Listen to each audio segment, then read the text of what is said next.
Tapi kalau anak-anak tuh beda, mereka tuh lebih appreciate prosesnya gitu. Kalau kita lagi main sama anak-anak atau kita lagi jalan-jalan sama anak-anak, tapi yang kita pikirin tuh, aduh belum balas WhatsApp si A, aduh belum baca email si B.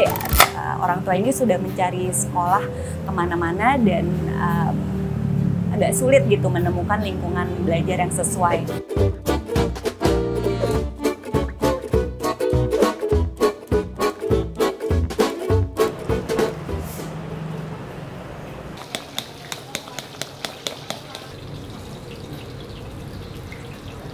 Kita bakal masuk ke dalam segmen hangat berbagi, which is yang namanya gampang banget. Di sini udah ada pot, di situ ada banyak sekali pertanyaan.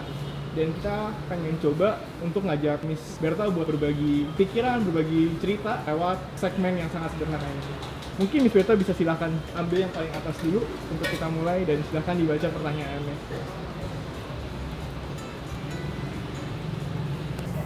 Apa kesibukan kamu saat ini? Oke, kalau during office hour saya biasanya di sekolah, mondar-mandir di sekolahan. Lalu kalau after office saya jadi ibu dari 3 anak laki-laki. Nah, selain itu saya juga jadi murid. Saya lagi ngambil diploma Montessori untuk level SD, untuk elementary. Sejak ngambil diploma itu tuh kayak jadi membuat hidup saya tuh berubah gitu. Jadi kayak mendorong saya untuk menjadi orang pribadi yang lebih baik lagi gitu. Padahal itu ceritanya lagi belajar tentang Montessori itu ya, tapi ternyata si journey-nya diploma itu tuh membuat kita tuh melihat anak-anak dari sudut pandang yang berbeda gitu ya. Jadi seringkali kayak yang kita label nakal, yang kita label bad behavior lah ya, itu ternyata itu dibalik itu tuh ada gitu, ada alasannya gitu. Ya membuat kita ya lebih melihat segala sesuatu juga jadi lebih positif gitu ya. Oke, bebas.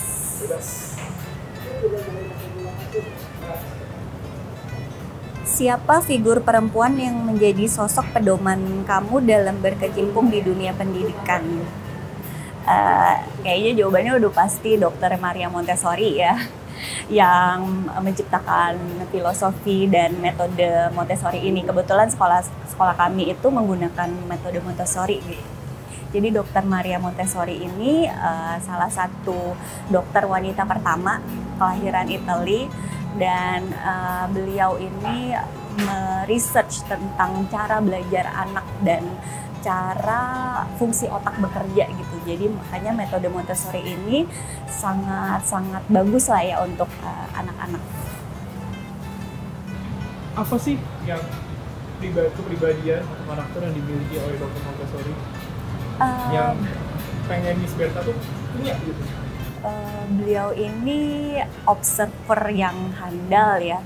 Jadi beliau ini menciptakan metodenya berdasarkan observasi gitu, karena beliau ini dokter, jadi segala sesuatunya ini scientific method.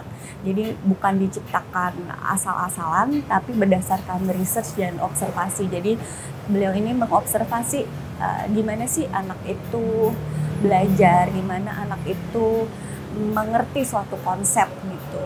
Jadi itu sih yang kayaknya skill yang masih perlu diasah lagi gitu. Observasi ya? Observasi gitu.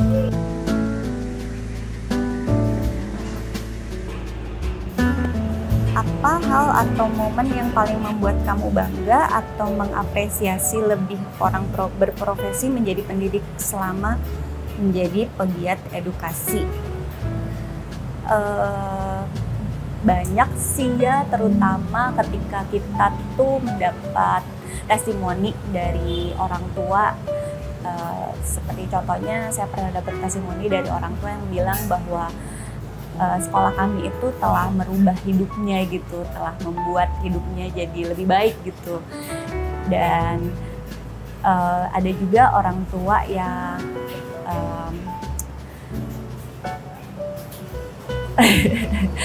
orang tua yang kebetulan anaknya punya learning differences ya, dan orang tua ini sudah mencari sekolah kemana-mana dan agak sulit gitu menemukan lingkungan belajar yang sesuai. Nah, ketika waktu menemukan sekolah kami ini, beliau tuh langsung kayak sangat-sangat senang sampai terharu gitu loh. Jadi itu benar-benar kayak experience yang membuat kita tuh ingin terus berjuang untuk pendidikan.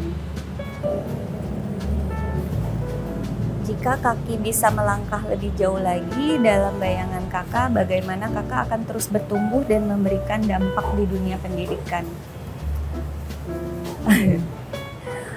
Saya pernah bikin satu sharing gitu sama teman-teman Montessori juga di Indonesia.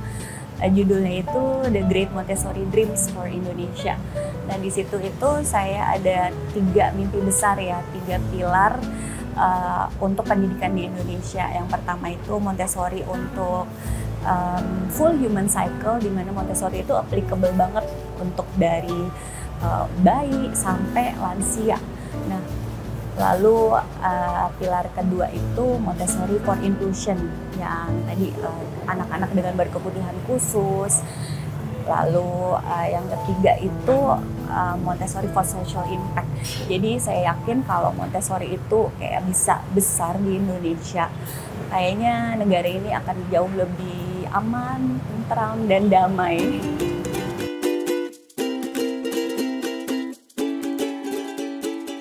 Tiga pesan yang bisa saya share ya untuk teman-teman mungkin yang working moms gitu.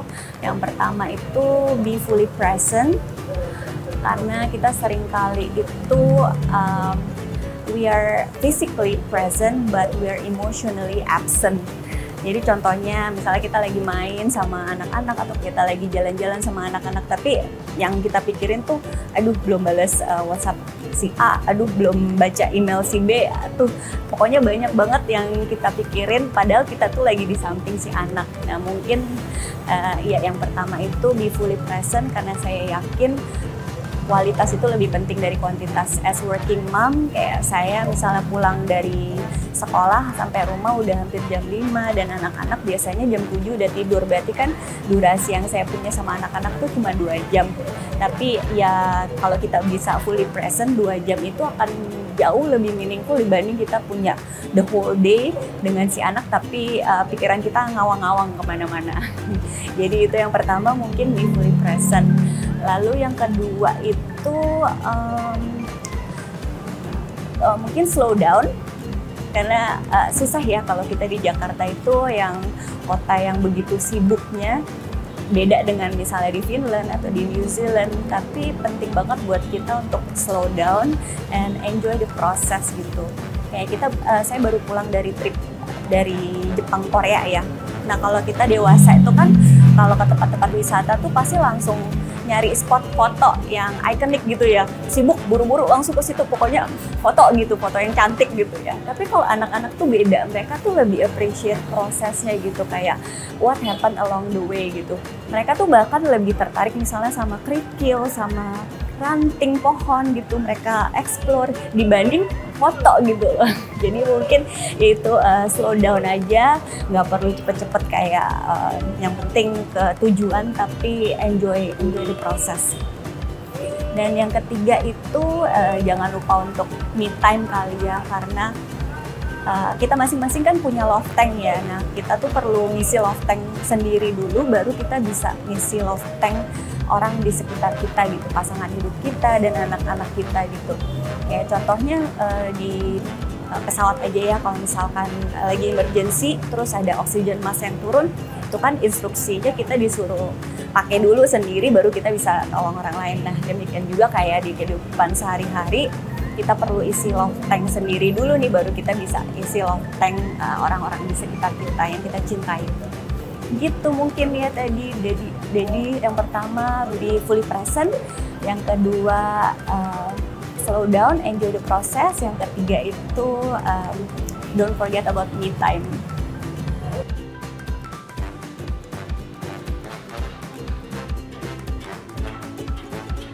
Halo semuanya, saya Berta dari Popeye Satori Montessori School. Saya ingin mengucapkan selamat Hari Kartini bagi semua wanita di Indonesia.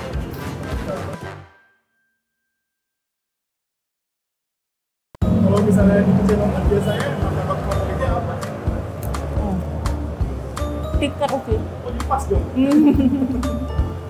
Kenapa suka tiker? Lebih garing gitu ya. Gak terlalu manis. Kalau makan yang manis tau, takut. Iya, tapi teksturnya emang lebih suka garing gitu.